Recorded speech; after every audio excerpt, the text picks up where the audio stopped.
the role-playing game from Studio Ghibli and Level 5 coming out in the beginning of the year. I think there are some games coming out at the beginning of the year we already forgot about. And for Ni no Kuni, I like the movies Studio Ghibli is making. And so it was clear that I had to play this game, and the games Level 5 are doing, I also like was a real good fit.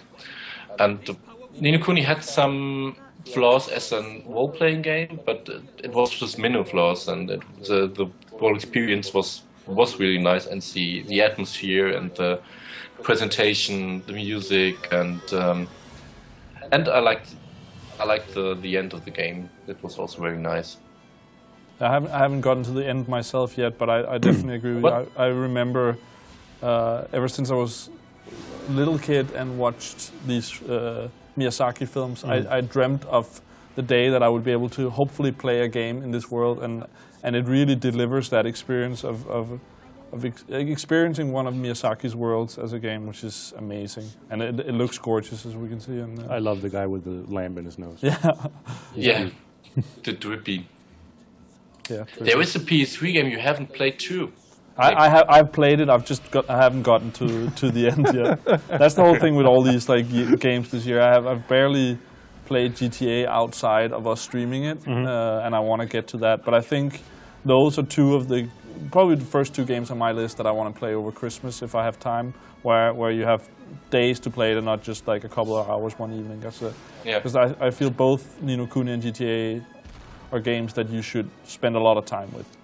Yeah, and I think Ni no Kuni is a good game for Christmas because it has this family atmosphere thing that I think this works. And if you are at home with your parents or whatever, then it is a perfect fit because you see, there aren't just shooters, there are also these nice games you can play.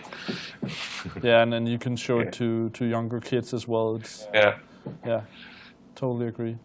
All right, thanks, Martin. Thanks for calling in. Bye. Bye. All right, I think we'll just... what are the chatters saying? What are people in the chat saying? Let's see, we have some suggestions for some games. Alex to Life says Antichamber, GTA 5, and he has to think about a third game. You played a lot of GTA 5 as well, right? Sure. And he mentions he thinks the multiplayer is really fun. Have you played that since it came out? Because I heard a lot of problems. We had a lot of problems in the stream when I haven't really had time to delve into it after. Okay. I mean, I did a couple of weeks right at the beginning, but not really anything since then, sadly. But it's good to hear. It sounds like it sounds like. I mean, they got it working pretty fast, and the stuff they still have planned for it also sounds awesome because multiplayer heists are coming next year, and a single-player campaign DLC. Yeah, that's awesome. Finally, it's good. It's the same with Last of Us. That's also getting single-player DLC, which I think is what most people really want. As awesome it is with multiplayer stuff for some of these games. And I think it's this. I don't know if Bioshock that came out with some single-player DLC as well. Yeah, first part came out last month, I think, or the beginning of this month. Where it's like when they announced, we're going to do some multiplayer DLC, people are like, just give us the single-player. That's what people really want. Let's see who else has something to... Branko P85 says Super Mario 3D. Sure. Tomb Raider is being mentioned. Right. Good game. Let's see what else. Last of Us being mentioned. So it's mainly the big games that are being mentioned so far. Do you have any tiny games that you feel like have been overlooked this year? Well, I actually made a list of a lot of games here. There are certainly tiny games or just smaller games that I think deserve a lot of attention, regardless of whether or not they've been overlooked. Papers, Please is one. Yeah. I haven't actually played the full game, but I played a demo beta version before it came on Steam. And for those who don't know, it's a game where you're the guy who checks the passports at the border of a fictitious not Soviet, but communist country. So the game is literally about checking people's passports and their visas. It's a very literal title. Yeah, you are checking papers. Yeah, papers, please. Does their face match the image? Does the name they're from match what the or like where they say they're from match with how the passport looks, because you got 4 different countries they come from, and then you know end up giving them access or not access. And that sounds mind-numbingly boring, but it's actually really interesting. Partially because, first of all, you're trying to get as many people through as possible, or like decide as many people, because you're being paid by person, and at the end of each day, you get paid, and then you have to you get this budget where you got to decide between paying your rent, paying your heat, paying for medicine for your sick children. And then that counteracts against people telling you these really tragic stories as they're trying to get through about how that's terrible. They got separated from their husband and they haven't seen them in 30 years and they really want to go in. Then maybe their passport isn't correct, so you got to make a decision there. Yeah. Or early on, one person will tell you that not to let the next guy in because he's basically keeping her as a slave or something, and then you let her in, and then you got to decide about his papers, even though they're correct, whether you let her in or not. And then expands with contraband and all sorts of stuff. And there's actually a story behind it that plays out really subtly by these, tragic characters. That sounds moving awesome. through. And the PC Mac we get here in the screen. Yep. That sounds like I need to. I've heard about it, but I haven't tried it yet. It's a game I'd hardly recommend, even though the concept sounds bizarre. It sounds a little bit like it reminds me of FTL from last year, where it's like, oh, you're overlooking this spaceship and you have to sort out what engine and like different stuff, and it's like, okay, is that fun? But when we get into it and you have to, oh my god, I have to do this, and what do I do? And like that sort of strategy thing where it can be really fun to get into these details of these games. And again, a tiny game that was really great. One game that I remember that actually got fairly bad reviews at Gamereactor as well that I really enjoyed was Rain. Have you played that? I played Rain. I reviewed Rain. Yeah, and you didn't like it, right? I thought it got sort of good in the very last chapter. Yes. Yes. And it took at least half the game to get even remotely interesting. Yeah. But I like what they tried, but it had some flaws in the execution that I just couldn't overlook, and the pacing was way off. It got interesting. It was way too slow, and it was very short still. Yeah, it got interesting once you got into that sort of shadow world. Yeah. Because suddenly you felt like something was at stake. I also felt like, I thought it was great, and I think it's just like you talked about Beyond and Bioshock, that it's a different kind of game that I really appreciate. Absolutely, them do. I could imagine that studio, that their next game would be really great, because I felt like they simply need some experience, that they need to trust their audience as well, that some of the storytelling could be really great, but they kind of didn't really trust their player. Yeah, and I feel like they could probably they could have done with an editor. Yes. For the story, because just some of the way it was told and the way that the actual language, because the story's being told by these sentences, these narrator sentences that just hang in thin air. Sometimes they make perfect sense. Most of the time they make perfect sense. Sometimes I was scratching my head going, first of all, that's not English, and you can't say that. But yeah, it did have some highlights, and I really loved this song at the end. Yeah, that was great. But yeah, it had too many issues to be a great game. Yeah, I agree. But it's one of those games where like, if it doesn't get like, if it's not like amazingly awesome, it kind of drowns in the whole, like, so many games coming out every year, and it's and especially because the way the industry has been heading in general is that you either go big or you go bust. Yeah. There's very little room for sort of mid-sized games anymore that you had on the previous console, on PS2, Xbox One console, Xbox, the original Xbox generation, and before that on the PlayStation generation. There's a tendency among the big companies to really aim for those huge AAA games that need to do double-digit million sales to really be a success. And I think it's really, I think a lot of people will have, I don't know if fun is the right word, but it will have a great experience with that sort of game. And another game that, maybe not as much now, but a month or two ago was like the indie game that a lot of people are talking about is Gone Home. Have you played that? No. That is like the #1 game I'm going to play before I get to like the big games, because it's supposed to be really, really short, which is Oh, Dory, what game was it you compared it to? Dear Esther, which is like more of an experience. Right. But it sounds awesome, and it's just you walking in this house. And I was told you shouldn't read anything about it because that will ruin the experience, which is how it is with these sort of where it's an experience. Yeah.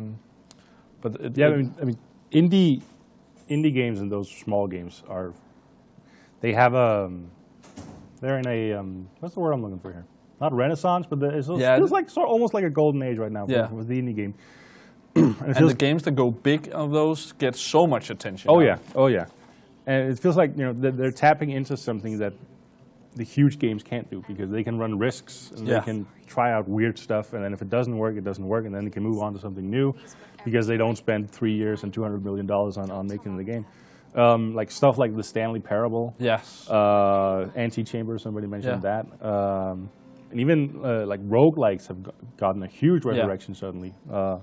I still got to play Don't Starve, but that's really on my to-do list. Yeah.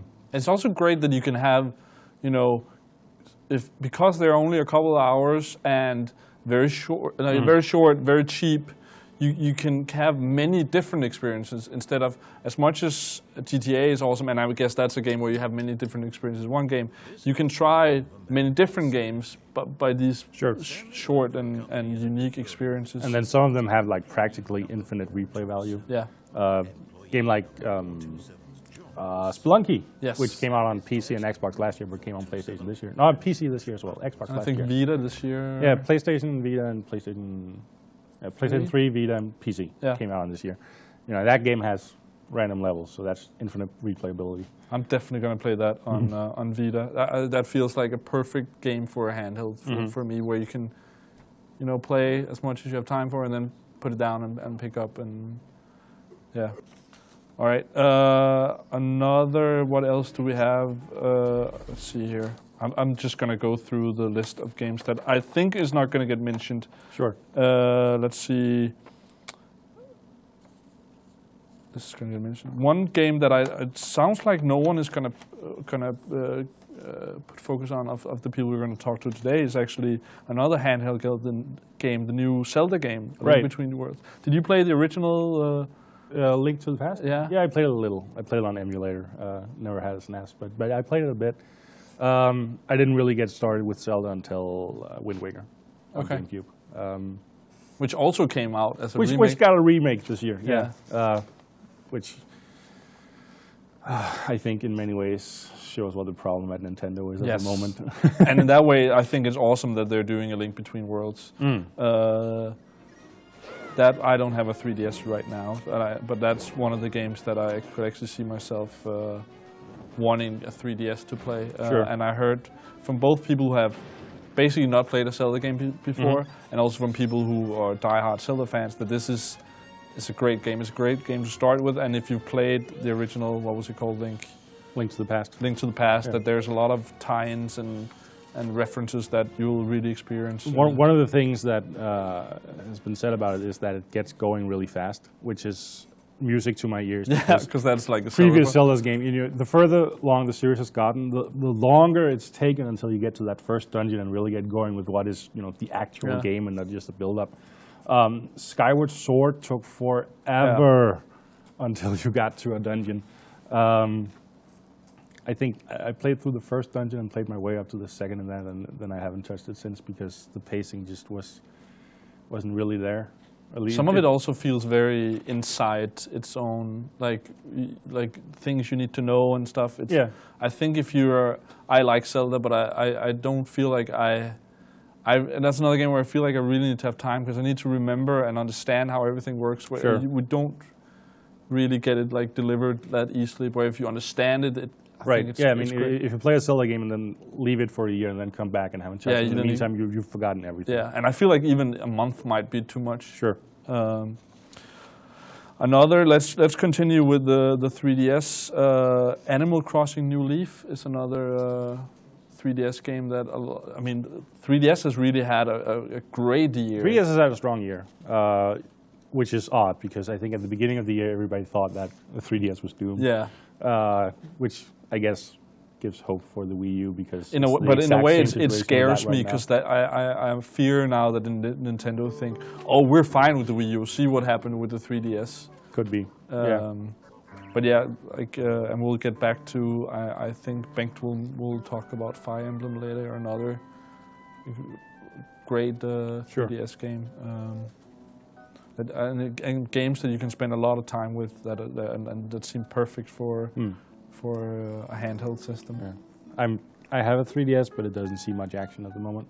Okay. Or hasn't seen much action since I got it. Really, handheld gaming. Not for you. Not really for me, regardless of the platform. And regardless of type of game as well, because yeah, I mean, when there's I played. You should play Rayman Legends. I had that on PC and for me both. I just delved into Legends on Vita yesterday actually, and both that and Origins I have more fun with on Vita. On handheld? Yeah. All right. And I think it's often the levels fit that I just have a little bit now and play a little bit and sure. And I that's actually one of the few games where I feel like the touch feature works really well. Tapping on things you need to pick up or zoom in and out and all that stuff. Yeah, and that game was made for Wii U, so there's no surprise that the touch works well. Yeah. But yeah, Rayman Legends is absolutely awesome. Yeah. Yeah, for sure. And in some of these where you saw with the llams, then if you swipe them, then they turn purple or something. Oh, right, yeah. There's little extra stuff you can do. I haven't played a lot. So far, I think I still prefer Legends. No, Origins. Yeah. But I mean, I've played Origins so much that more than, hundreds of hours, I think, where I haven't played Legends that much yet, so it might get better. And just the whole way with Rayman, where you play the game and you like get through it and you're like, oh my god, this level is so hard, and then you play and play and play, and later you like Have you played Kung Fu? Yes, in multiplayer?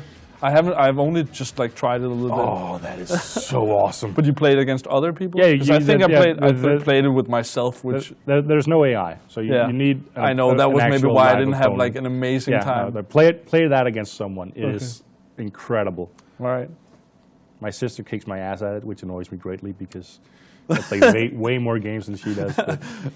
Yeah, that's like the worst thing for anybody working at a place like this. It's like when someone else like, I don't really play games, and then they beat you or something. All she plays is Rayman when she's at my place. Okay. Well, that's great. All right, I think let's see what time we have. We have time to check out a couple of other games. Let's go handheld then and get through some of those. A handheld game that recently got a really great score, I think, was Tearaway, and we also played here with Thomas.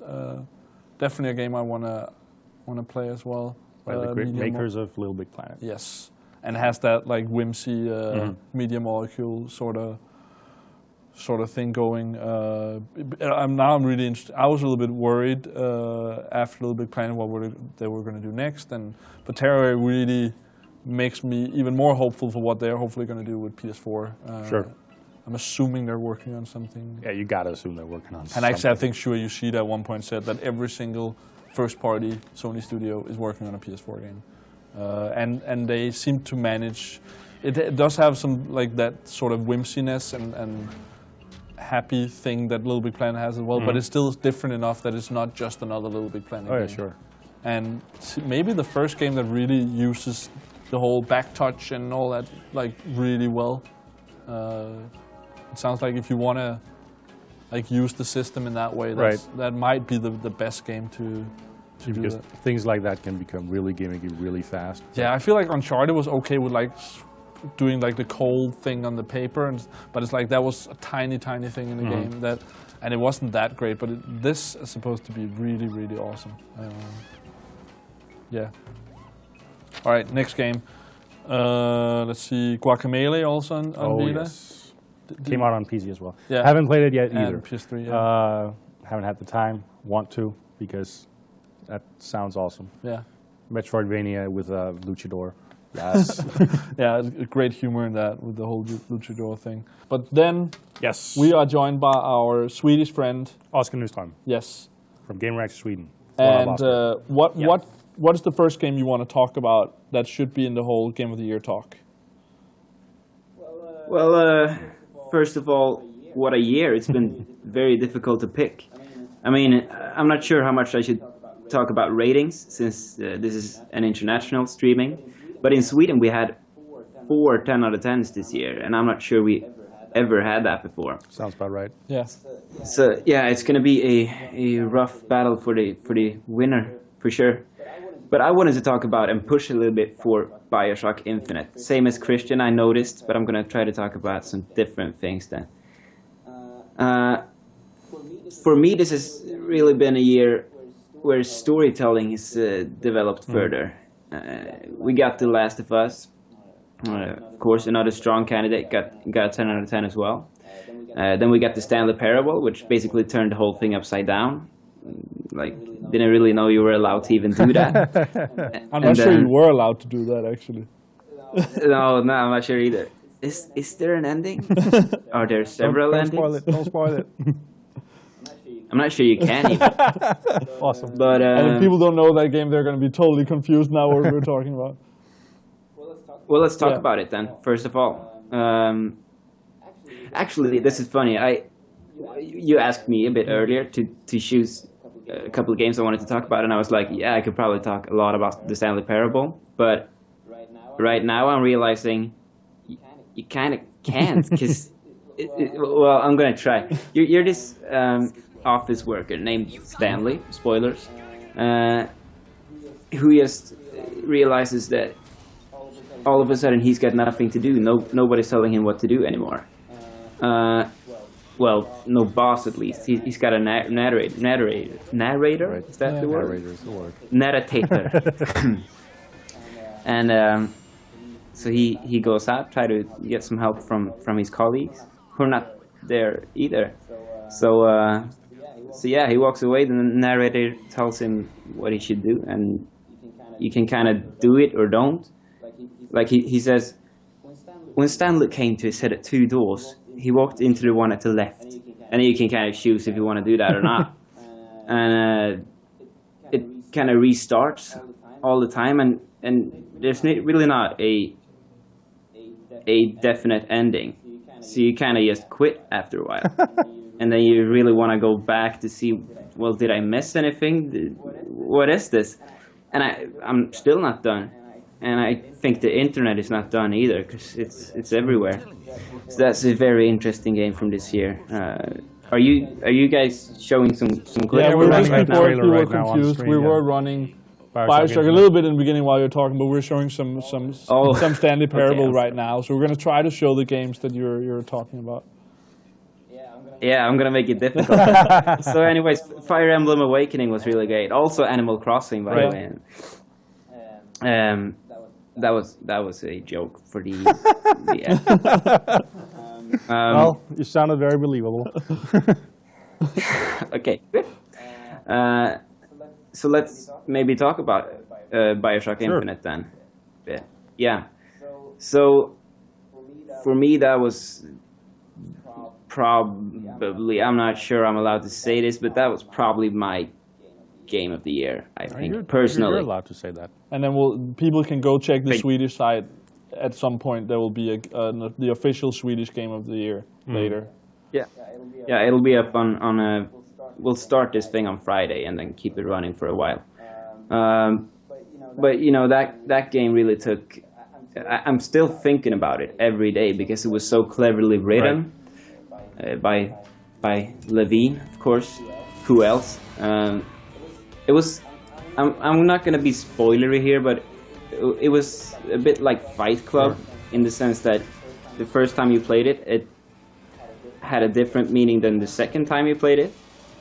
And all of these weird little things, like when you flip a coin and the Lutece twins says he always picks heads. Yeah. There's a it does a thing where it sort of demonstrates how what we usually refer to as choice in video games really isn't a choice, because you're picking between two very preset ways that have very predefined outcomes. And it sort of turns that on its head by having many of the choices you make have no meaning at all.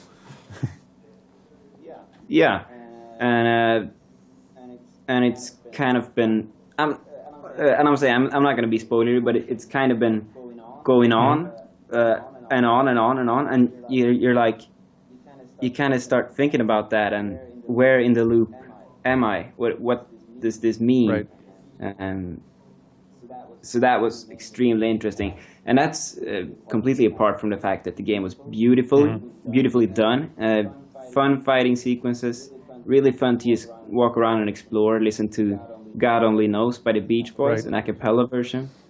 Some Rolling Stones in there as well. I think it was just... the music in general is just amazing in that game. Yeah. All the contemporary versions of modern pop songs. Can we actually, is that out as a soundtrack or something? Because I would totally buy that. They're not on the official soundtrack. Yeah, licensing issues, I guess. Yeah, I mean, you can listen to a lot of that on YouTube, a lot of separate tracks, of course, which is worth it. Music of the year, maybe. It's a definitely strong candidate for that. It has a brilliant soundtrack, and the soundtrack plays into the story of the game in a way that I haven't seen in a lot of games before. True. Like, pretty much every song that plays there has something in the lyrics that reflects upon a theme in the game. Yeah. Or part of the story. Like when you get to the beach, girls who just want to have fun is playing in the background while Elizabeth is out dancing. Everybody Wants to Rule the World is at one point, and God Only Knows What I'd Do Without You in the beginning. There's a lot of that. It's not a coincidence what music is playing. Nothing in that game is coincidental. But mainly, will the circle be unbroken? Absolutely. Again, Who knows? It's a so. There's definitely an attention to detail and a sort of a level of ambition in the story that I don't think a lot of other games even attempt to do. Like, it's really, really far removed from your typical shooter idiotic story. Yeah. Yeah. I mean, it's just beyond basically everything this year for me, story-wise. But then again, I mean, The Last of Us, it's a whole different thing. I don't know. I'm not gonna force you guys to show The Last of Us, but just really quickly. Let's see some Last of Us. yeah, why not? But I mean, that was brilliant as well in a whole different way. Oh yeah, totally. Like, yes, but that was more about the relationship between Joel and his and Ellie. And Ellie, which was kind of like he got his daughter back, and really didn't want to lose her. And I'm not going to talk too much about it because that will be spoilery and mean. But go play that game as well. That's a strong candidate for Game of the Year. I really liked one, like when we were doing the video review for Last of Us. Gil and I came up with a sentence that I think perfectly describes both how, like, it's about how good Bioshock and Last of Us is. Where if Bioshock is like a poem, then Last of Us is like a documentary. Right. Like that's sort of the way it hits you. Where Bioshock is this like, it's a poem. It has all this like amazing otherworldly thing with lots of. Where Last of Us is just hits punches you in the face. Yeah. Yeah. Okay. Yeah. Sure. Yeah, I agree. The Last of Us feels more like something that could possibly happen, but in another way. I guess it's a flirt with wars going on, and some stuff like that. Good stuff. Very good stuff. Do you have any more games you want to mention before we move on? Yeah. Briefly, I wanted to talk about Animal Crossing New Leaf, which was a big surprise for me. I mean, it looked pretty much like the same game that's been released 3 times earlier, I think. GameCube, DS, and Wii, right? And it really is. It basically is. But there's 2 points that makes this, 2 aspects that make this particular version so very good. And that's the fact that it's handheld. I can bring it everywhere. I can pick it up from bed when I can't, if I can't sleep. I want to play a game for 5 minutes. Oh, that's dangerous because that's going to be longer than 5 minutes very quickly. It always but, is. As far as I know, it's also a game where it makes sense to actually pick it up in the middle of the night and play it because the experience will be different at that time of day than say if you play in the afternoon. Yeah, I mean, there's so many things you can find at night that you can't do at day, which is I mean, for that reason, actually, I think it should be like from 18 years and up, because I mean, yeah, a 9-year-old kid is gonna want to play during the middle of the night as well, to catch all of the fish and to find things. But yeah, that's one of the games that's been with me throughout the year. Throughout the year, every day, and it still surprises me now and then. I mean, I think I've seen a lot of the things that's in there, but it still surprises me, and that for that reason, it really should be up there somewhere at least. And for someone like me who I have never played Animal Crossing, which someone will hate me now, is this also a good place to start? Yeah, for sure. I mean, it's a very good start. You kind of restart anyways. None of the things that you did on the Wii is gonna matter here. So it's a new village, a new you, and yeah, check it out, Rasmus. Sure. Yeah. Is it still like previous Animal Crossings? Basically about you trying to pay off the guy you borrowed the money for your house from? Yeah, that's the start, right. and then of course with the 3DS, it's kind of also about the street passes. You know, we go on a lot of trips with Gamereactor and meet a lot of journalists, and there's always a lot of street passes there, and it's like, check out my village, check out my house, and stuff like that. So yeah, for me it's about basically building as nice house as possible, and it's taken a while and it's constantly changing, but yeah, I'm doing that. Right. All right, sounds good. Thanks for joining us, Oskar. Thank you so much. Bye. Bye.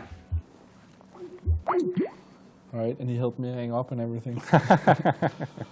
All right, before we get to, let's see, we have a little bit, we actually need to call Mike in a little bit, our UK editor. Gonna run over some more games. We covered Papers, Please with you. You have been having a little bit of hands-on with some of the next-gen stuff. Yes. To have a look at that, and I think Mike will help us with that as well. What do you think are the highlights of the next-gen stuff, and is there anything there that you feel could be in the talk for Game of the Year? The thing about next-gen games so far is that the two I like the most are cross-gen games. And Assassin's Creed, Battlefield 4. Okay, yeah. Which, I mean, if you get a chance to play on PlayStation 4 rather than one of the Xbox One rather than one of the old consoles, you definitely should. You want to go next gen for sure. Yeah, Assassin's Creed 4 looks better on the next gen. Battlefield 4 is just plain superior on next gen compared to old, because the old console versions feel like these watered down, only 12-player multiplayer, horrible graphics compared to PC and compared to next gen. The next gen versions of Battlefield 4 is like the first time where 64 players? Yeah, 64 players. It's the first time a Battlefield game doesn't feel gimped on console compared to the PC version. But would you, because I mean, I played Battlefield 3 on PS3 with one of my buddies and had a lot of fun with that. Do you think if you're in a situation where like I don't have a PS4 right now, I'm going to buy one maybe next year, would you wait with Battlefield?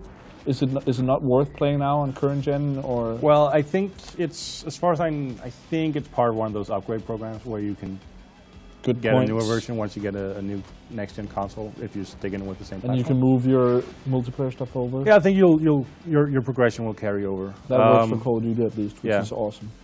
But I mean, you might also just want to wait, because if you have a lot of games you want to play now, save it. Yeah. Also, you know, Battlefield is a game you play for multiplayer. I was about to say, like, single-player multiplayer.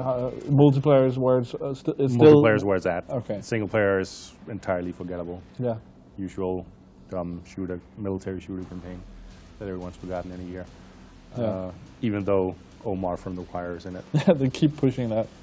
But yeah, I guess... That's because Omar is awesome. Omar is awesome. All right, so what about you're not the biggest car guy, but Forza, for instance? Have you had a chance to play that? I haven't played Forza yet, no. I only played it for a little bit, but I was really positively surprised by it. I really like Forza 4. Yeah. So I'm expecting Forza 5 to be good. And it seems like they're fixing some of the... Yeah, there was a lot of complaints about the rate you progress through the game and the pricing of the, if you want to pay real money for cars. Whereas, like, I think they cut like the price. It's like it's going to take a fifth of the time now to get the most expensive cars of what it did before. So you get more money from when you play, and the cars are cheaper. So that should be fixed soon. But I was really positively surprised about Forza. Not that I've never been like a huge fan or I hated it or anything, but especially the trigger thing. I was like, put that in more of the Xbox One games, because that was really awesome. But a car game that I guess is cross-gen as well, Need for Speed Rivals. Play that for about 5 minutes on the stream here. Okay. And that's all I played it. And actually, but you're a big Need for Speed guy. I'm usually really big on Need for Speed, but that tiny chunk I've played of Rivals didn't really grab me. No? And I was kind of surprised that it didn't. But I'm very surprised as well, because you're like, it's like every year there's a Need for Speed, and every year you're like, Need for Speed. Yeah, well, and, actually, it's more like if Criterion is doing it, then I'm all over it, because I love Burnout. Who was it who made this? This is Ghost Games, Which is Gothenburg? Yeah, Gothenburg, and also England, because pretty much 90% of Criterion moved over there. Oh, okay. Because Criterion is doing something weird now. Really long term, where they don't know where they're going yet and don't need a full scale team to really make it. But there's just something about the opening, the stupidity of the cinematics and the constant tutorials, and the fact that you can't avoid the cops coming after you. Okay. If you just drive around. If you drive around, the cops will come after you eventually. Yeah, I'm tired of that in Need for Speed games. Other than that, I think it's awesome. And I haven't played a lot of this, but I want to play this. But it's another game that I'm like, I don't have a PS4 now. I'm going to save that for when I get a PS4. And I think I'll do that with Battlefield 4 as well. Yeah. Get like GTA done. Like the games that are current gen that I'm not going to pull out those old machines in a year. I want to get those done. And then it doesn't look like there will be a lot of games in the spring for PS4 and Xbox One. So save Battlefield and Need for Speed for that, and maybe Assassin's Creed as well. Sure. Another next gen game that I was very positively surprised about, that I wasn't that excited for, is actually Killzone. Have you had the chance to play that? I have not. And I had barely played the multiplayer, but I actually think the single player was pretty cool. There's a little bit in the beginning where you're a kid and stuff. That was I've heard everybody refer to that as being stupid. Yeah, but it's fine. I mean, it's pretty short and it sets up the whole story. But after that, I don't remember having that much fun with a single-player shooter. Well, I don't count Bioshock as a shooter in that way. Right. But like a normal shooter, where I actually really enjoyed running around and shooting and doing all that stuff. So, yeah. All right. I think unless you have something you want to mention before we get to Mike, let's go to Mike. Let's go to Mike. Let's see if Mike is ready for us. And maybe he can chime in on the next gen stuff to begin with.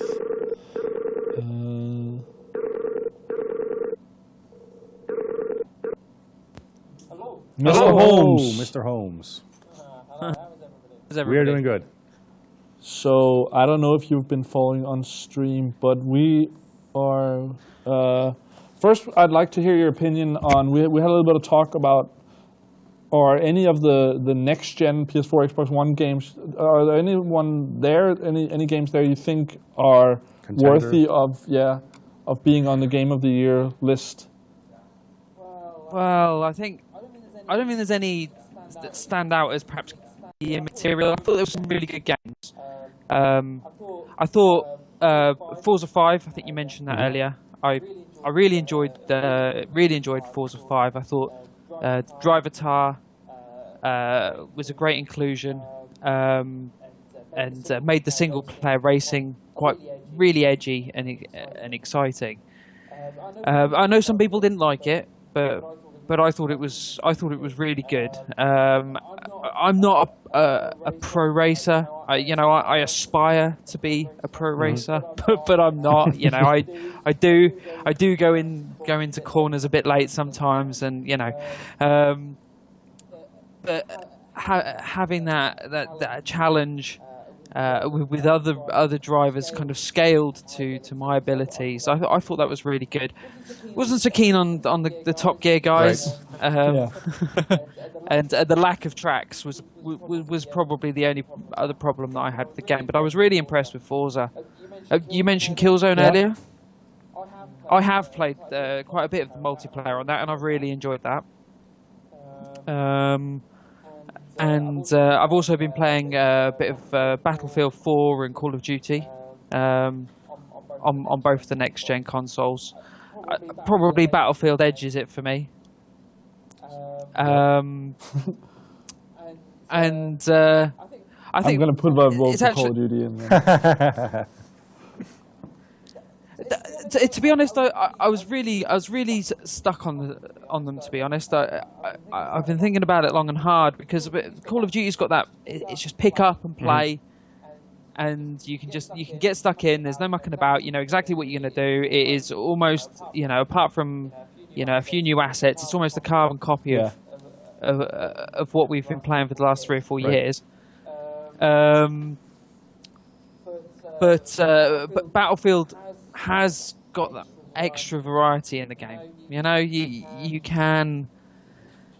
You can get different experiences out of Battlefield, but I think there's a risk with Battlefield that you can also get a bit lost. You can get stuck on the sides of matches rather than, it's very difficult to get lost on the periphery of the action in Call of Duty. Yeah. You're in the middle, you're getting shot, you're back in it again. Even if you try to run away, you'll get shot pretty fast.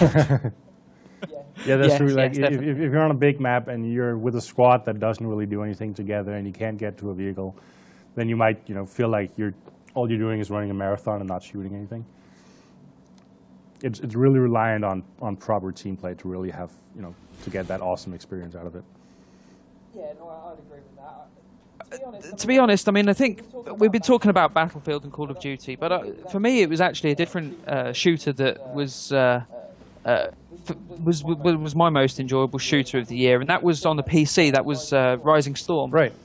The that's like the sequel or expansion to what's it called?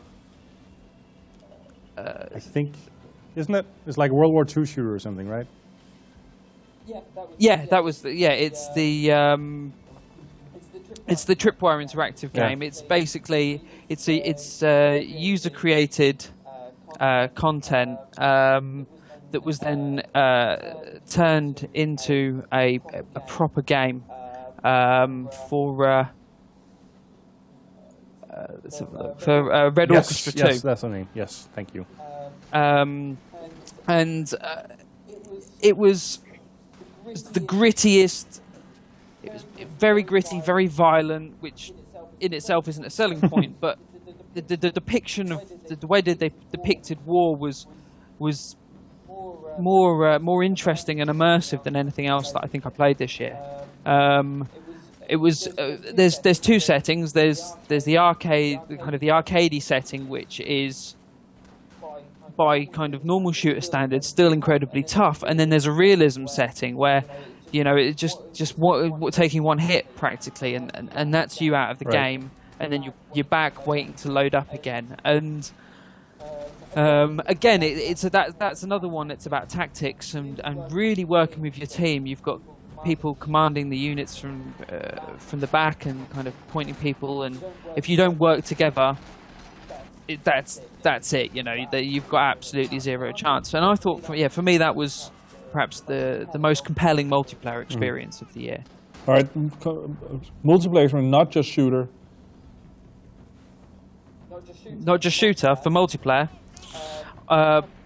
Possibly for me, Monaco. Yeah. That was one of my favourite games of the year. Certainly my favourite indie game of the year. I think Rasmus touched on it earlier. It's been a really, really good year for indie games, with loads of really interesting games. Lots of roguelikes, which I'm a big fan of. But out of all of the indie games, definitely Monaco was for me the best, the most enjoyable thing that I had. Local co-op. I mean, the online co-op's good, but if you don't get with the right people, it can kind of take the edge off the experience. But when you're sitting around a screen with your mates, I don't think I played a more enjoyable local co-op game for years. Can you explain shortly what the game is about? So it's like a stealth version of Pac-Man.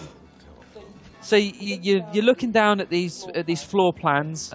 You've got there's two ways of playing it. If you're playing it by yourself, you pick your 4 characters, and there's up to 8. You can unlock 8 characters throughout the course of the game. So you pick your characters, and then you go into the map, and then if a character dies, then you get the next character that you've selected. So there's a tactical element in terms of picking which character you want to use, and then kind of staging that out through the map.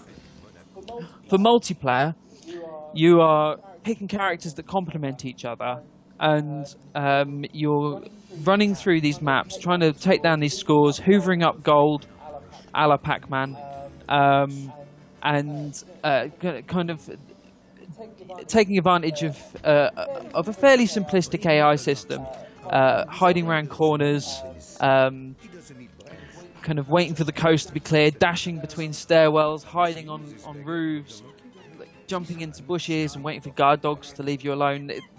There's all sorts of kind of nuanced actions to take in the game. There's loads of stuff going on the map. There's loads of detail that you have to kind of take advantage of, and it really does kind of reward quick wits and teamwork.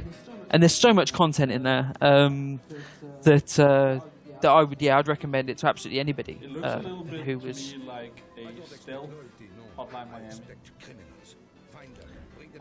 I did love Hotline Miami for very different reasons.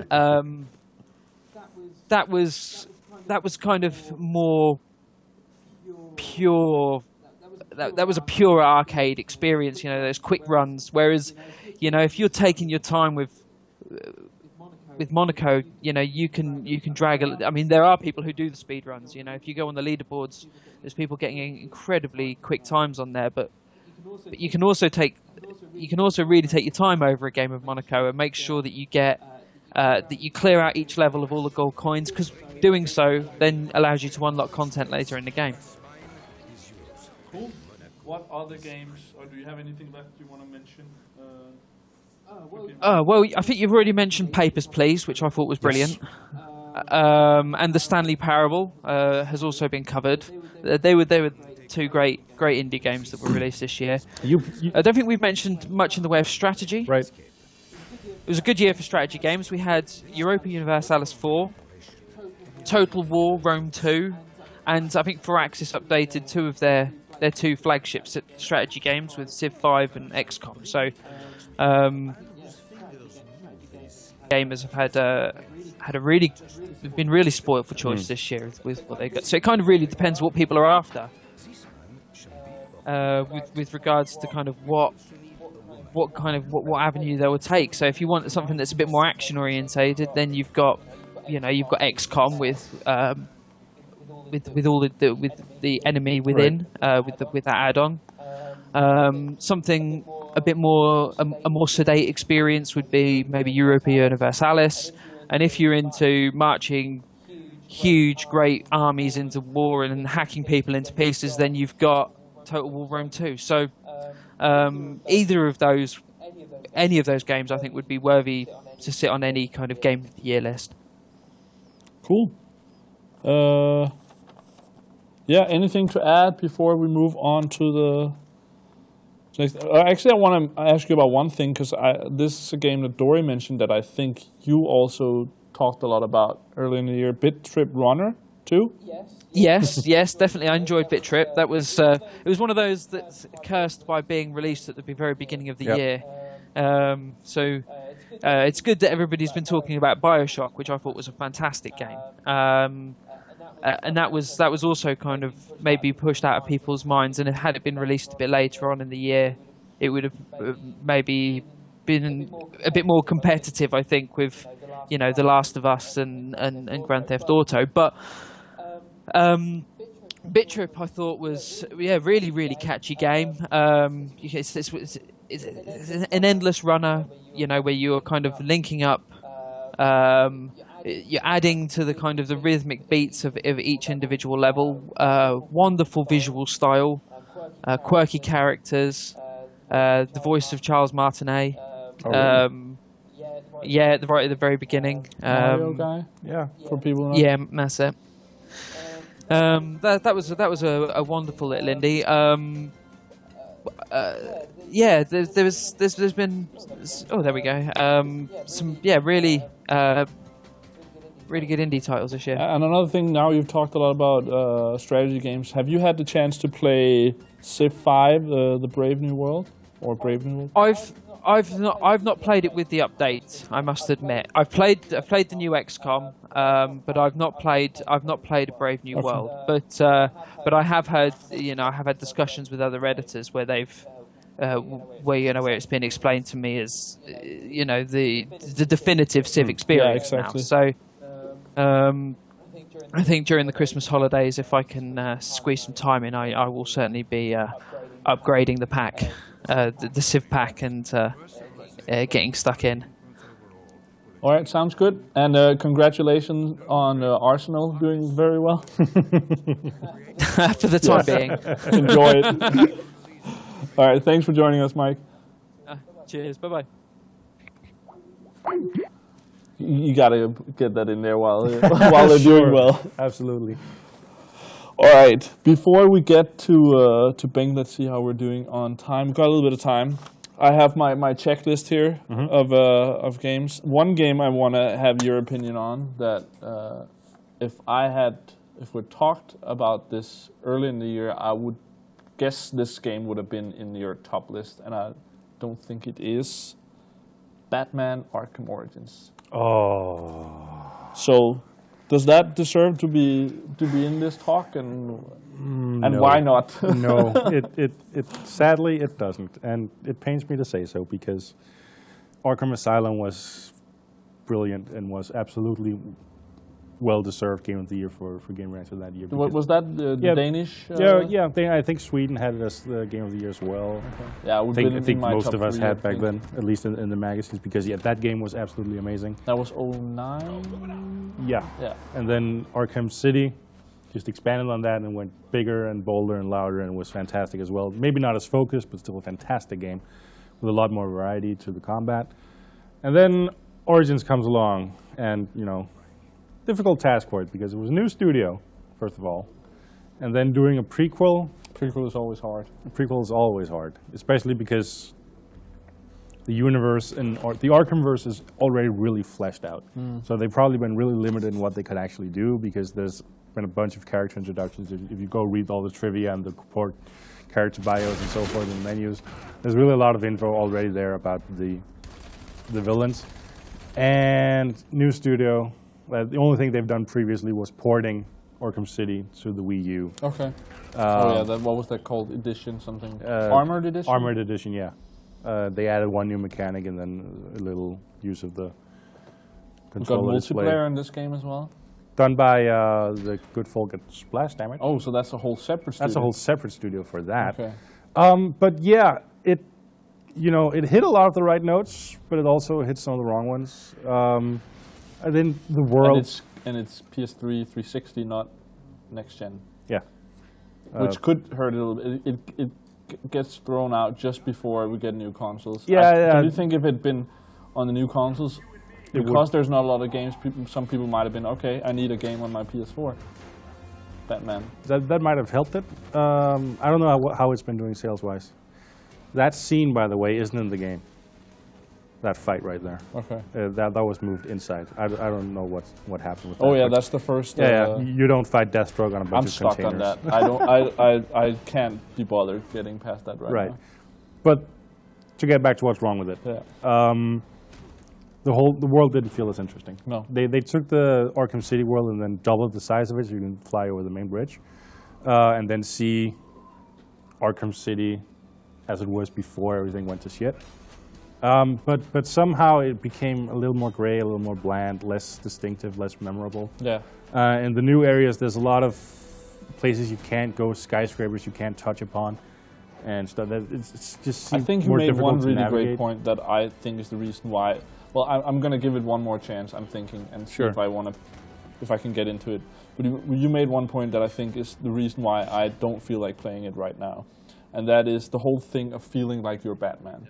Because the timing seems a little bit off in the combat, and you sometimes grapple a building, and then you kind of get stuck in a corner. Yeah. That ruins some of the moments where you were like, I feel like Batman. Yeah, the smoothness of the controls in the previous game. It's there some of the time. So there's some of the time, but it's also missing some of the time. And that's enough. And there's something about the timing in combat that is just different. And that's why I'm stuck, because I was like, I'm sure I could beat Deathstroke, but he's hard, and sometimes you feel like, why did I not get that in there and that whole thing? Yeah, one of the things about that fight is if you hit the counter button before he actually is trying to throw a punch, he will double counter you and kick your ass. Yeah. So don't hit counter until you get the pop-up. That's the secret to it. Yeah. But yeah, it was a disappointment. And not because it's a bad game, because it's not. No. It's pretty enjoyable, but compared to the brilliance of the first two, it just falls flat. Yeah, I think if you hadn't seen the first two, this would have been like... This would have been awesome. Yeah. But, at this point in time... in a year with these many, 10s this year, it had a difficult time.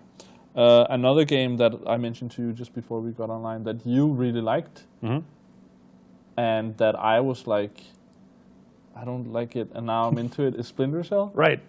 I didn't understand what you were talking about, and I've gone a couple hours into it, and now I've played it way too much. I think it's an awesome game, Splinter Cell Blacklist. I would say maybe the best Splinter Cell game that I've played.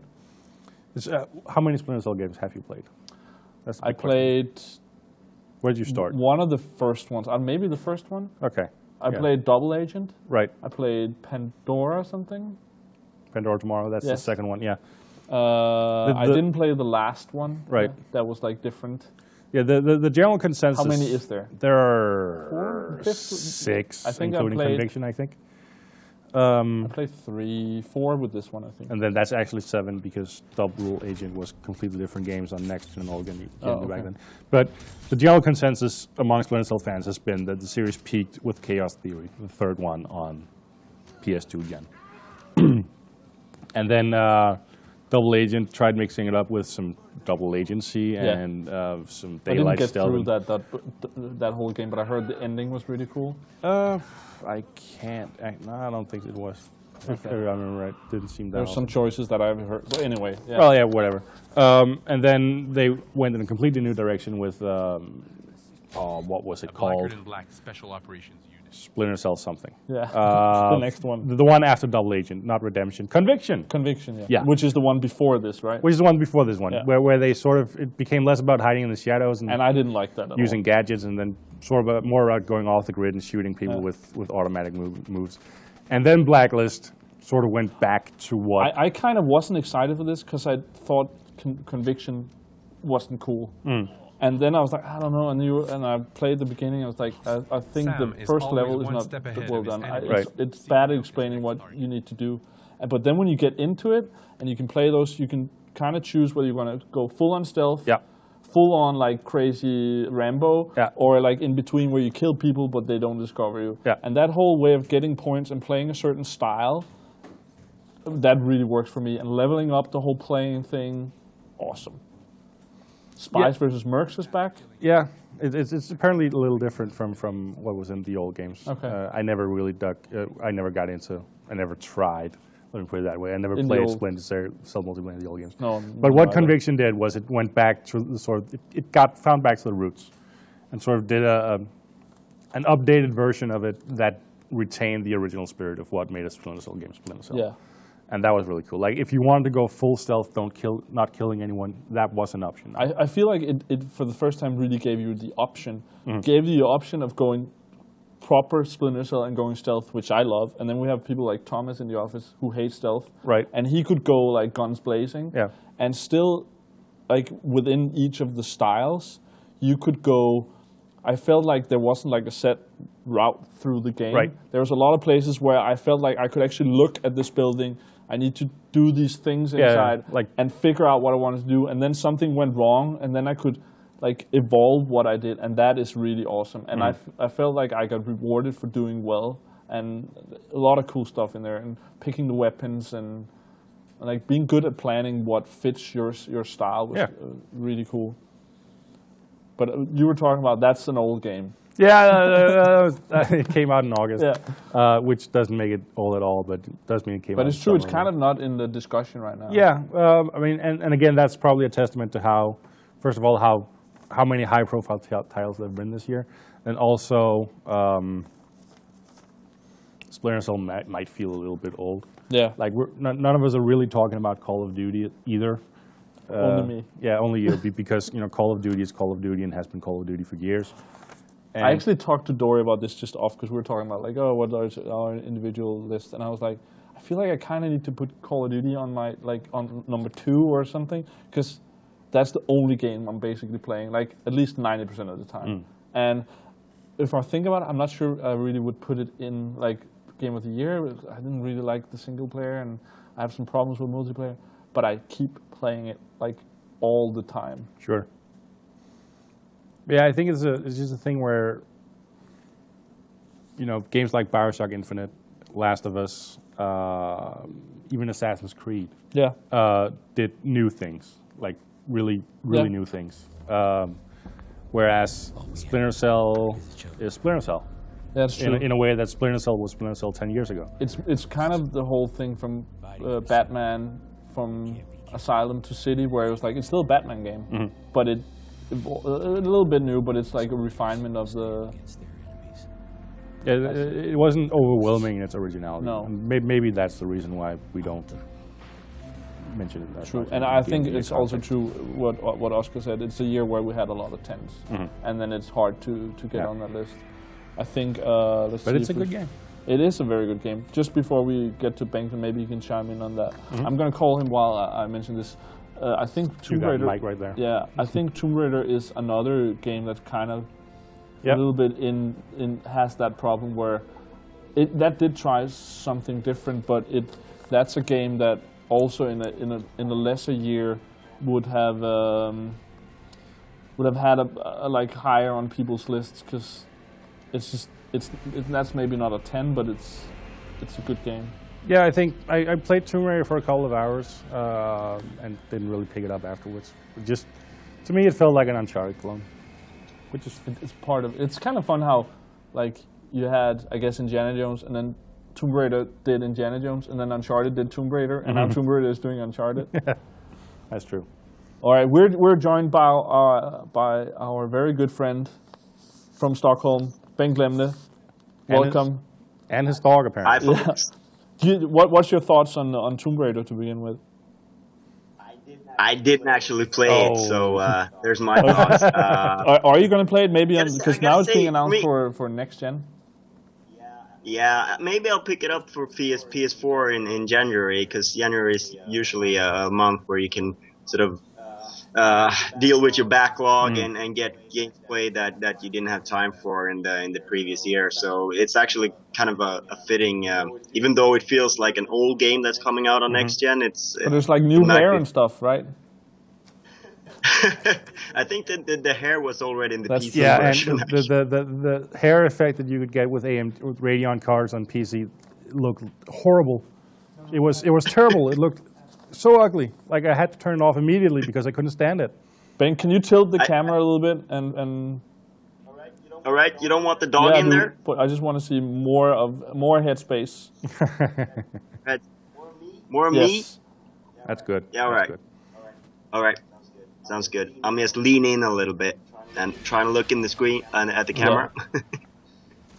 All right, so well, for me, Tomb Raider's never been that important of a series. I don't know. I mean, maybe it's just me skipping the PlayStation generation that sort of always have, the first Tomb Raider that I properly played was Angel of Darkness, and that sort of left a stink that couldn't be cleansed.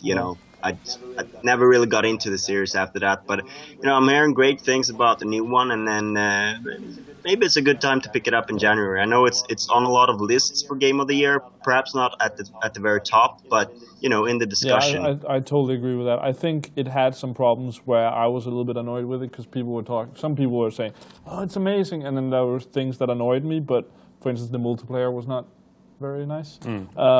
But I definitely think it had its moments, and in a year where we don't have Uncharted, I can play some Tomb Raider. That's true. All right, we're joined by our very good friend from Stockholm, Bengt Lemne. Welcome. And his dog, apparently. Yeah. Do you, what's your thoughts on Tomb Raider to begin with? I Yeah, maybe so, and you know, there's certainly a place for a female heroine on any game of the year list. I think some extra props for that, perhaps. But yeah, I mean, I was told to pick 3 games, and of course, as many of the others who've come before me, I have a few more, but but I think you know, a lot of people have been talking about Bioshock Infinite, and I think it's one of those games that you really can't talk about as much as you know, you can talk to it until the day you die, and it's actually, in thinking for the game of the year, because I was kind of irked about the ending of Bioshock Infinite, and I didn't really like it. I felt like, oh my god, they had 15 minutes where they explained the whole, you know, the whole story of the game to me after I finished the game, and that's like horrible narrative technique in my opinion.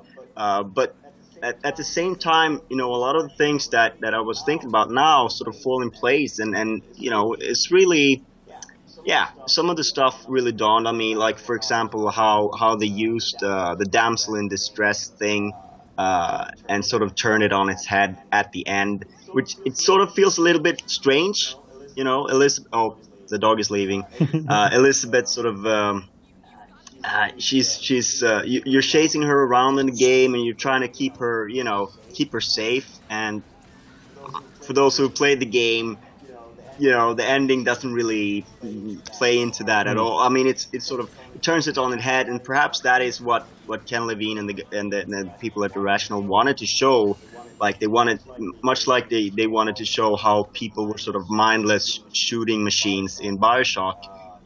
You know, we take these tropes for these sort of cliches for granted and just do them without questioning why, or like, you know, things like that. So those kind of ideas come up later and excite me, but I gotta say, you know, I don't think it was perfect execution the way the ending sort of played out, because, you know, I would much rather have been left in the dark about some of the explanation that they did there. Yeah. All right. Yeah, but a lot of people have talked about Bioshock Infinite, and obviously when a lot of people talk about it, it's done a lot of things right. And that's why it's on this list. It's definitely a game, as we talked about previously in the stream, that you should try. I mean, it's like it's a game you got to play this year.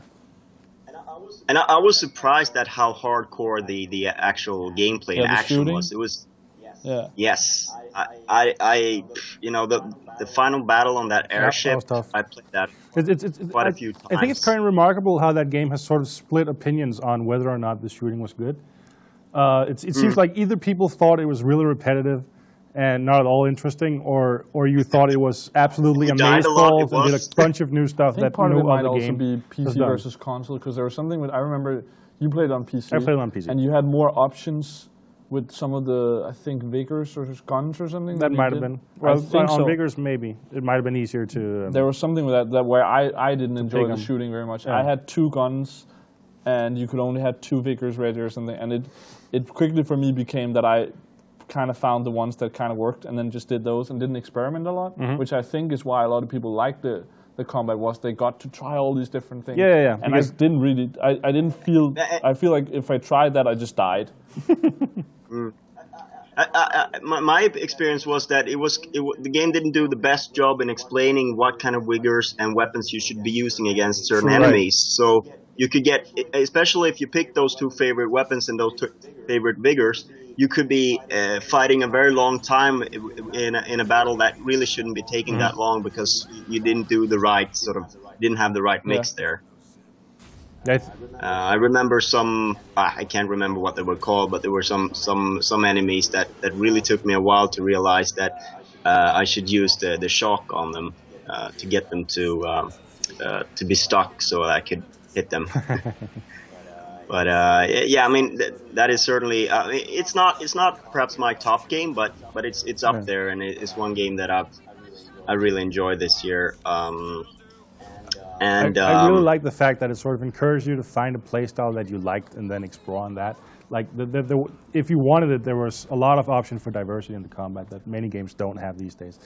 And then I also really like the verticality of it, that the sky tracks, what they call skylines added. Yeah. The hook. Yeah, where you'd be like high above shooting on someone down below you in a way that I haven't really seen since probably Quake days. I thought that was really cool. It just didn't work out for me. And again, we're not talking about whether it's a good game. It obviously is. I think it's just a matter of kind of what end of your top list it's in. Absolutely, and I think with the sky rails and that stuff, I think it showed so much promise that I would like to have seen it used more in combat and sort of a little bit tighter, a little bit more polished. And same thing I felt with Elizabeth in combat. It felt like, you know, that could have been really cool, but it was sort of it was marginalized to something that wasn't at all as cool as what we saw in the early trailers. I think some of the PR heard it from me as well, and the first reviews, they were like, it was so hyped and it looked so cool, some of it, that it couldn't live up to that for me.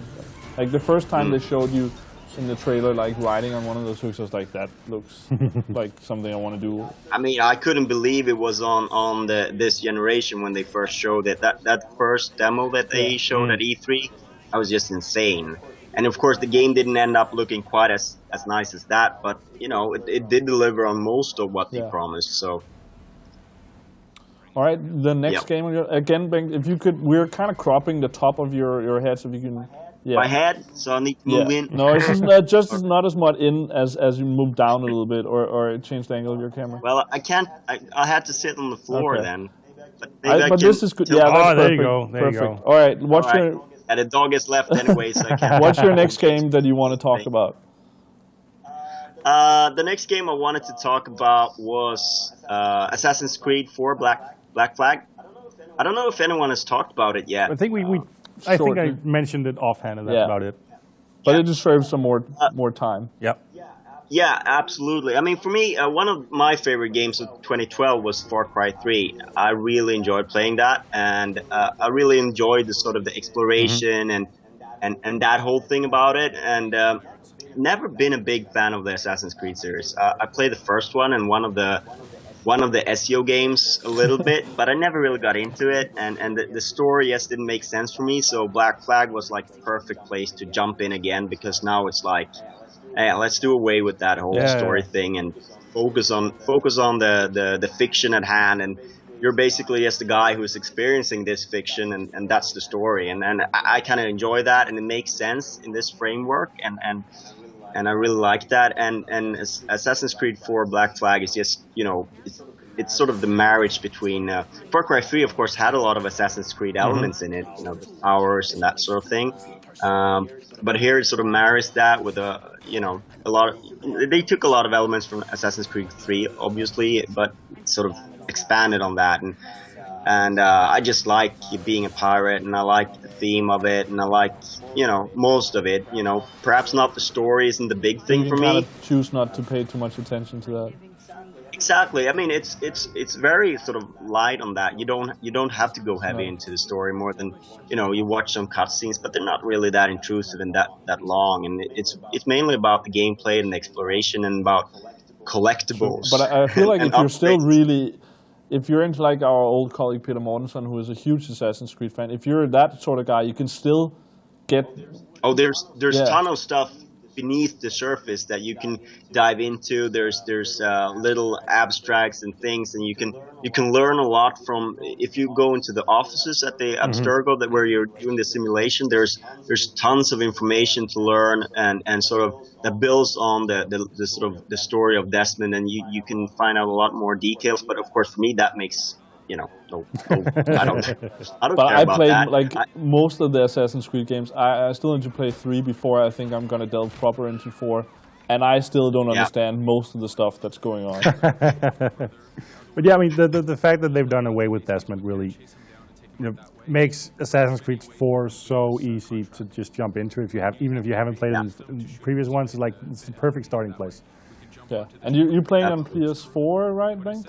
Yes, I'm playing on PS4, and I actually waited for the PS4 version, and you know, it's the same game, but it's just a little bit nicer, and it certainly does. I mean, it's not perfect. I've actually experienced quite a few bugs and glitches in there, but but it really looks nice. And you know, I'd say that if you're looking to get a console, you haven't gotten Assassin's Creed 4 yet, or a new console, then you should absolutely wait for that.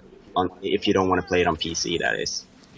You mentioned Far Cry 3, and it's funny how similar those two games actually are, even though on the surface they're nothing alike, because pretty much all the exploration mechanics, the hunting, the crafting, the towers. I mean, even the sound effects when you take a fort, it just sort of triggers something in your brain, like, oh, I took that cap. Yeah. But you know, it's one of those games that what they did right with Far Cry 3. Of course, the story was completely ridiculous in that one, but what they did right was sort of allow the player to sort of pick his pace and explore the world and take it at his own pace. And I think it's a brilliant formula for the open world sort of sandbox game that they have, and it also reminds me of the Just Cause games, very similar to that. A lot of it is based on regions, and you unlock regions, and then you unlock more quests and things like that. So I enjoy that sort of that formula. I think both of the games do really well, and something Bioshock Infinite also did really well, and that I've been thinking about actually makes me enjoy games a lot, is that you really often you have this feeling that you got the drop on the enemy, and you know they don't know you're coming, but you have the time to scout out and sort of make a plan and execute it. Actually, I felt like Bioshock Infinite didn't do that as well as the first one. Actually, I felt that it could have done that even more, because you have these superpowers, but if you're allowed time to set, because it got so frenetic in a lot of the battles in Bioshock Infinite. But of course, before the battle begins, you have that sort of that time to set things up. But you know, I really enjoy that as well. That sort of strategic thing where you lay out the battle before you actually enter into it. Yeah, that's and I like it. You know, I like it that that is something that typically a few years back would be on a screen before you launch the level or something. But now it's like it's in game and you do it right there, right then, and I think that's a nice sort of evolution of that sort of tactical gameplay. All right, and do you have a third game? I do. Actually, I don't have it anymore because it got stolen in one game that probably ranks among the games that I've spent most time this year, you know, apart from Bejeweled, of course, that I... So you play every year? Time. Yeah. I haven't been on a trip with you in all the time I've been at Gamereactor where you haven't played Bejeweled. It's like a stress ball. I've seen you play Bejeweled in the US and in Japan and in Europe. Yes. All over the world. But you know, it's the game that keeps on giving, right? But that other game, and the thing is, I only play like 2 modes as well. So I get into playing Diamond Mine or Lightning, and then that's just all that I play. So you heard it here. Bejeweled is still a game of the year. Yeah. Okay. All right. What's the game you? I'm not sure that amount of hours is actually a good measure for game of the year. That's a very dangerous road to travel, I think, if you start talking about that. But Fire Emblem: The Awakening. I've always enjoyed Fire Emblem. It was actually quite a long time ago that I played a Fire Emblem game and from start to finish and really sunk time into it. But it was really nice to get back. You have played previous games? Yes, I played it back on the Game Boy Advance. I think that was the first one that hit Europe, and I played 1 or 2 more. I don't think I played 1 more after that. And of course, the series has sort of it's not been at the forefront of what Nintendo have been doing in Europe. So it's been quite not that many releases. I think the last one before this one was on Wii. I never played that one.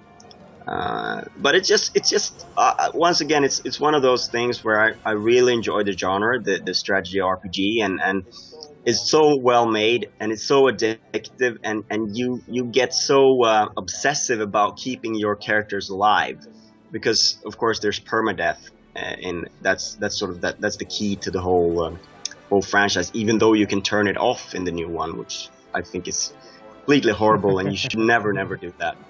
But what it does is that, you know, you obsess over the characters and you just want to make sure that everyone makes it to the end.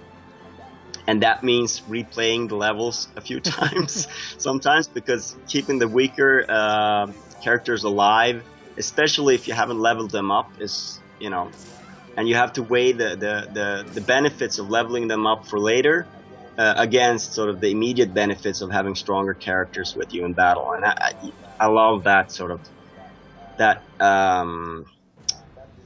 decision making is really a beautiful thing, in my Do opinion. you think it'll be a good place to start on the series for people? You know, it's one of those series where you really don't need any prior knowledge at all. You can just jump into any of the titles because they don't really relate to each other that much. And you can certainly start with this one. I mean, for someone who's not that into it, and you know, because you have the option of playing where you actually, the characters get revived after each battle, it's sort of a soft place to start. And but you know, it's at the same time, it's like it revisits the sort of the typical Japanese RPG story. So don't expect it to sort of revolutionize in narrative and storytelling, because it doesn't. But you know, every once in a while you want one of those games as well. You know, every game doesn't have to be, you know, the Stanley Parable or. You know. True. But you know, and it's, of course, it's beautiful, visuals, and the cutscenes the cutscenes are really nice in 3D actually when you turn that up and watch that. I mean, the actual game, you don't need 3D in any place, anything, because it's you know, a top-down map. But the cutscenes actually were one of the games that I felt like really deserved the 3D of the 3DS. Cool. All right, I'm just gonna. Maybe you wanna still hang out, Bengt, with us, and then we'll run through the rest of the games that I have on my list. That I had two games that I wanted to sort of mention as well. Go for it. But we could take that no, later. Let's do it. All right. Because there's a case of some bad conscience here, because you obviously, I think everyone has been doing this. We've revisited old scores that we've put down this year, and you know, some of them we've given too high scores. Some of them we've perhaps not appreciated enough. And one of those games that didn't make it into my game of the year list, but that, you know, it's a game that I want people to take a look at. It's not an indie game, but it sort of fits that category. It's Brothers: A Tale of Two Sons. That was on my list to mention as well. Yeah. It's I gave it 8 out of 10, which I sort of regret now. It's a very strong 8. You should have maybe given it a 9, or did you want to give it? Okay. Yeah. Maybe I should have done that, but it's actually one of those memories that stand out after the year, and you know, I really. Has either of you played it? I haven't yet, but I've promised myself and Dory that I will play it soon. Now. Yeah, I mean it's not a perfect game by any means. There are things that I don't you know, about the mechanics that I didn't like about it, but it's just so well thought through, the mechanics and the marriage of the narrative and the mechanics.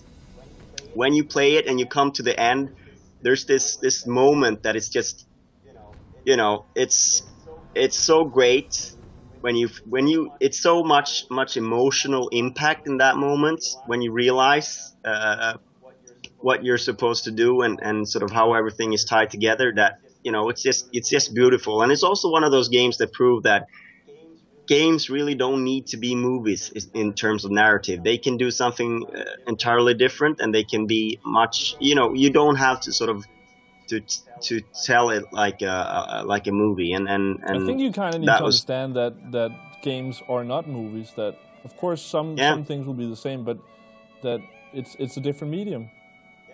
Yeah, I mean, this is very sort of the story is really not something that's been said out loud. Really, it's just something you experience, and I think that's something that games can do that would be very difficult in a movie. Sort of just have it play out in front of you and not really, you know, comment on it in any way from an external source or with dialogue or anything like that. So I really enjoy that game. What else was there that I meant? I just got a list. Let's see if I can. I can't reach it now. But there was another game that I was. Maybe it's one of the games that I have written down. I kind of talked to all the different editors in Gamereactor and try to make a list of all the games that should be mentioned in some. And for people in the stream in the chat, please mention if there's someone. Oh yeah. It was actually mentioned before. It was Civilization, Brave New World. Great. It got me hooked back on Civilization. Really, what an example of how you can really sort of reinvent an entire game by switching out a few things. And I mean, I really like that concept that instead of releasing a new Civilization every 2 years, they just take the basics. You don't have to sort of break what's not. You don't have to tear down what's not broken, and then. But you switch things around so fundamentally that it's a completely new experience, and Firaxis did that with Civilization. They also did that with XCOM, and that's why I think that they deserve consideration for Studio of the Year. Oh. That's something that we haven't talked about, but they certainly deserve consideration for that. All right, hard to argue with that with those games. All right. Did you have the chance to play the new Sly game? I played it a little bit actually because I got it for free when I rebought the PS Vita. Wait, was that Plus or how did you get it? No, it was part of a bundle. Okay, I think a soft bundle. I mean, I've never really played that series that much. I was surprised at how hardcore it was. Actually, it looks like a kids game, but it's pretty hard in some places. And I mean, I really enjoy the characters. Yeah. I think that's a very strong point of that game. But I can't say if it's like a highlight of the series or anything like that. I don't know if it is, but I really enjoyed that they, as you see in some of the gameplay now, that they try to mix it up by going to ancient Japan, and like there's a Robin Hood sort of area and cowboy like western stuff, and I thought that was really. I don't know if it's not my game of the year, but it's in the talk for me, especially on. I think it's probably better on PS3, but I think with the games we have on Vita, it's great for that, and I had a lot of fun playing that on trips this year. Yeah, I mean, for me, the PS Vita is like a platform that doesn't get the attention it deserves. Sure. I don't get I've had but a lot of people say there's not enough games. I have way too many games on there. I've actually started deleting games that I haven't played yet. I just don't have the time. I mean, the memory stick is not large enough. I bought the 32 gig. I need to get that on that 64 one because it's just. I've got the 32 gig as well, but I've got Killzone, and that takes. I actually think with the recent update of Killzone that it lessens the size of. Yeah, it takes away 800 megs, but it's still pretty big. So, but it's worth it though. I think but that's also a good game. I don't think it deserves mention in sort of this sort of game of the year category, but it's for a shooter on a handheld. That is a pretty excellent experience. Also, I spent a lot of time on Soul Sacrifice. It's the kind of Japanese hunt and loot game, Monster Hunter tradition. That was also very nice and very addictive, and it was different enough that I felt like this is a game that if you enjoy that kind of game, that sort of addictive grinding game, that's something that you can look into a little bit more, especially because the mechanics sort of prevented anything that would be close to mindless button mashing. I think part of the reason that the perception of the Vita as lacking games is also part due to people's expectations for a platform these days. That the games that are there aren't like these massive, huge, high-profile. Yeah, Call of Duty was bad. Yeah. Assassin's Creed was okay, but that's not the games that push it. I think Killzone is a big game, and that's kind of pushing it. But it's more. It's Tearaway, it's Sly, and it's like indie game, and Hotline Miami is great. Yeah, Hotline Miami, Proteus, Thomas Was Alone. I played a game called Stick It to the Man the other week, and that's a really nice game. They got a lot of the indie games, and I'm very excited about the prospects of PSN and PS Vita sort of just melding together into one. There's a lot of promise there. And of course, everyone at Sony is hoping that the PS4 will sort of pick with remote play PS and Vita up and lift it up and make it because I was playing remote play this week, trying out with Assassin's Creed and stuff, and that is pretty good stuff there. I really enjoy that, even though a game like Assassin's Creed that really uses everything on the DualShock 4 is kind of... It's hard. Yeah, yes, I can imagine. it is, because you have to use the rear touchpad, and I'm not a fan of that. And the ship battles on... Oh, I can imagine. You have to hold down the bumpers on the DualShock 4 for mortars and stuff, and that's... All right, another. Now we're on Vita stuff. There's one Vita game that I haven't played, but I heard the people who played it, or like that's the Vita game of the year. Persona 4 Golden. Yeah, I haven't played that either, but I've heard a lot of great things about that as well. And that is not a small game or anything that's bite-sized. That's a proper sized JRPG there. All right, next game on my list, Lego Marvel Superheroes. I played a little bit on I haven't played it. But I think that is really great, and I think in general Lego games are awesome. It's been getting rave reviews, and it seems like Lego games started out as these pretty cute. When they started out with Star Wars series, pretty cute games that weren't perfect by any means. Actually had a bunch of flaws, but you live with it because they had a bunch of charm. And it seems like they've gone from that point into something where they're actually pretty great now. Instead of just being... Even if it wasn't a Lego game now, it would be a great game. Yeah. Yeah. I think like in this discussion, it's actually sort of a drawback for a Lego title to be a Lego title, because I don't think that any of us jaded game editors would put it on there just because it's just another Lego title. It's number 17 or something. But of course that's doing it a disservice, and I think that Marvel is a game that they probably put a bit more effort into than they have done into a lot of the more recent ones, and that's... I also think Lego City on the cover is a game that's... I heard a lot of good things about that. Yeah. As with many things on the Wii U, because quite frankly the Wii U hasn't had a lot of impact. So has had like no impact pretty much. Oh, now you're just being mean. Well, I mean, if we're gonna straight talk about the Wii U, that platform is floundering. Yeah. I mean, it does have Super Mario 3D World right now, which sounds like it might be. Is that the first must-buy game of that? It probably is, and then they release it on the same day as PlayStation 4 hits Europe. Yeah. You gotta wonder what on earth Nintendo is smoking. Yeah. Well, I think it's mushrooms, right? I was thinking of making that joke. But yeah, I mean, yes, but it's also the fact that Mario has not been a system seller. Like his 3D titles has not been system sellers since Mario 64.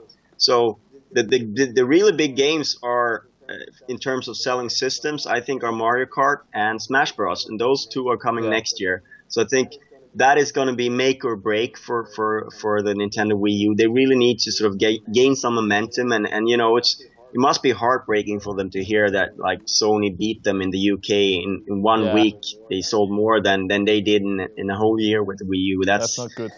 That's rubbing salt into open wounds. Sure.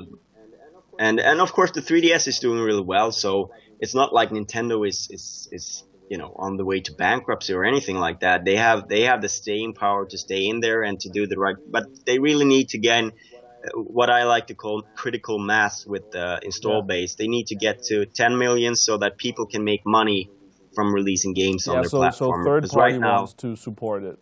Yeah. Third party and independent developers as well. It's All right, I mean, that's always like a sort of catch-22, because to get to 10 million, you got to have great games, and in order to get great games, you got to have great support. It's the same thing that Vita had its problems with, and maybe still has. Sure, yeah, but I mean, at least Sony has sort of shown an ability to get interesting stuff on there in due time and get a lot of it. I mean, part of the reason why we consider talking about not having enough space on your Vita for all the games you want to play. that discussion only happens because they let so many games on there. They're I won't say they're not piggy, because they're good games, but they've really been pushing getting proper games onto the platform. Supporting indies. Yeah, and supporting indies and all that. Whereas Nintendo seems really sure of, they seem to be. It's like they have this, we got this sort of like attitude. they're betting the farm on the same old franchises that they've always done, and they're doing it in a really slow pace. Yeah, I think they've had a problem transitioning to the HD area of development, where actually it takes a little bit longer to make a game, and they had a drought period there that was really hurting them early in the year. All right, before we get to the end, because we're close, I just quick comments on these games that maybe should be. Puppeteer, has any of you played that? Nope. All right. Nope. That is like Sorry. I think that's the problem with Puppeteer. Not enough people played it. And that's supposed to be really good. It got really good reviews. All right, DMC, is that a game? Devil May Cry. Yeah. I haven't played that either. Bengt? No. I feel like playing it. The thing is, it's one of those games that sort of it got a lot of hate from the fans. Just for being different. Everyone was a little bit surprised at how well it turned out. So it could be a good candidate for sleeper hit. I'm not sure it belongs on like a top 10 for game of the year, but it's certainly like a sleeper hit. Sort of, you might find this in the bargain bin and then have a great time. Yeah, maybe it's like one of those games that in a couple months can be on PlayStation Plus for. Yeah. It's like sort of like that. Well, I guess that's sort of Ninja Theory in a nutshell lately. It was the same deal with Enslaved, which was an awesome game, and everybody overlooked it. Yeah. But I didn't play DMC because I don't like the old Devil May Cry games. No, same here. All right, Battle Block Theater. Any of you played that? Nope. All right. That's why these haven't been. But I heard good things about. But I actually tried it a little bit before it got released, but I didn't play it once it was out. But it's a real nice platform game, and it has some unique ideas in it. So if I had more time, I would have played it. Is that on? Is that I mean, on it Vita? certainly strikes me as a very that'd be great on quality. Vita. I could imagine it being on Vita. I'm not sure. I think when we did our review, it was on Xbox. Okay. So I don't know what it's on. Xbox Live. I think it's like the same deal with Castle Crashers. It'll probably be out on every platform Eventually, later. Yeah. All right. One of Doris' favorite games this year, Metro Last Light. Oh yes, play that one. Did not play it. I was surprised by how much I enjoyed it actually. Yeah. In effect, it's a corridor shooter, effectively speaking, but it does have a great amount of atmosphere, and once you get topside, it really feels unlike any other game I've played in recent it's a different kind of shooter. It's a very different kind of shooter, and it's sort of atypical that the place where you feel safe and secure is down in dark, dank tunnels, and when you're up topside and the sun is shining, you're scared as hell because that's where the monsters live. And the environment is actively trying to kill you. I really enjoyed Metro. It's not story-wise, it's not that remarkable probably, and the actual basic gameplay of shooting stuff is, you've seen that 100 times before. But some of the spider mutants thingies. Oh my, those are horrible. Yeah. I hate those. Those things could give me nightmares. So definitely. If you haven't played that, that is that's the title you want, especially if you have a beefy PC. Okay. Because that's a really great showcase of that will eat any processor power you can throw at it and graphics power you can throw at it. It's a game to show off your titans. I got 4 games left on this list. I know David, Spanish editor, loves Virtue's Last Reward, and he keeps mentioning it. I have gotten to the point now where I promised him I will play it. Virtue, I haven't even heard of that. Bengt? I have no idea what it is. So people should look that up, and then David will be happy, I think, and then we'll just move on to the next one. David highly recommends it. I think we have a trailer for it in the trailer folder that the people behind the camera are picking their trails out from. But that's too bad. I'm going to move on. Then you know more than me about the game. And it's a Vita game, so another great game on the Vita that no one knows about. But I'm gonna be annoying and move on to the next one right away, and one that Thomas here in the office talks a lot about Path of Exile. Oh yes. Haven't played it either, but it's basically a Diablo clone. Yeah. With So if you haven't had enough of that sort of, it's a Diablo clone with an insanely deep talent system, like ludicrously insane.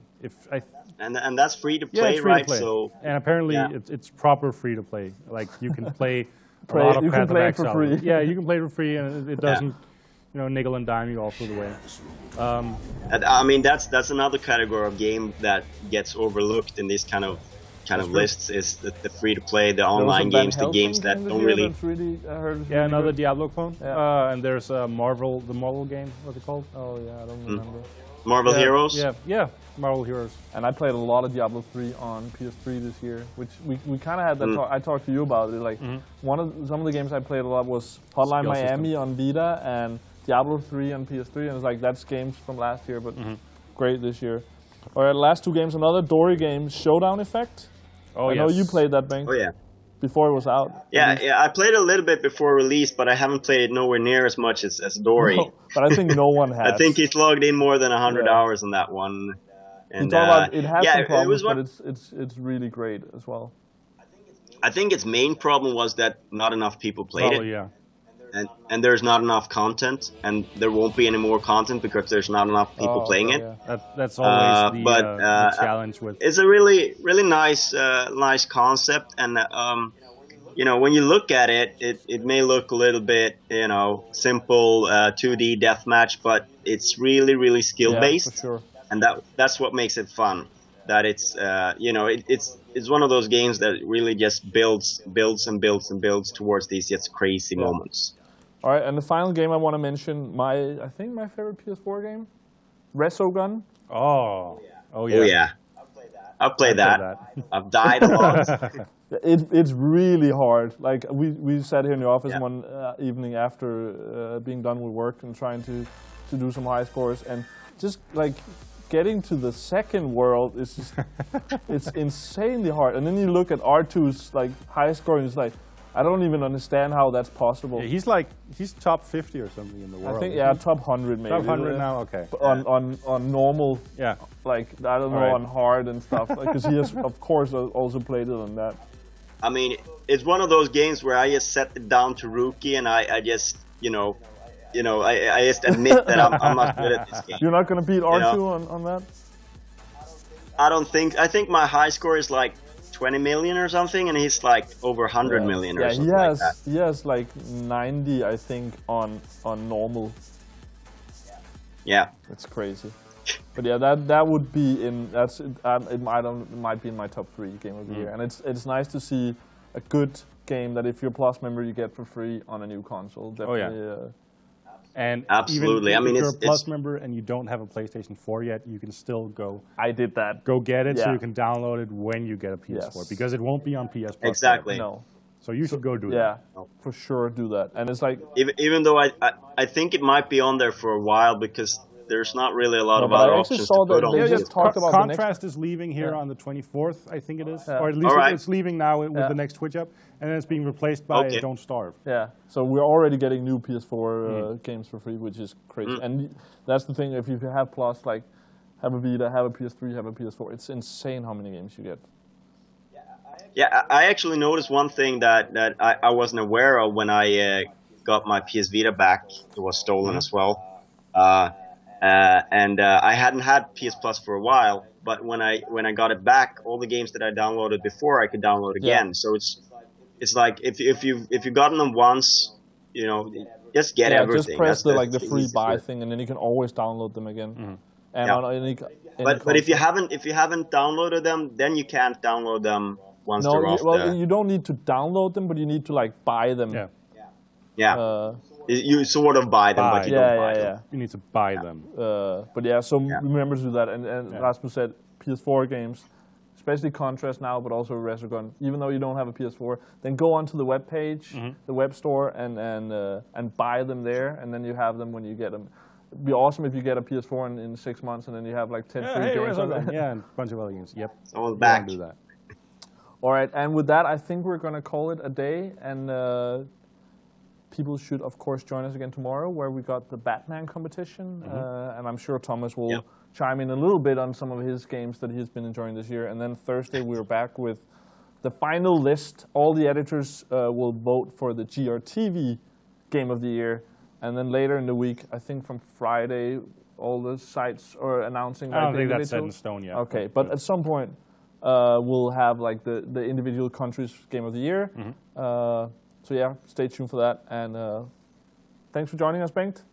Yeah, thank you, Bengt. Thanks. All right, see you guys.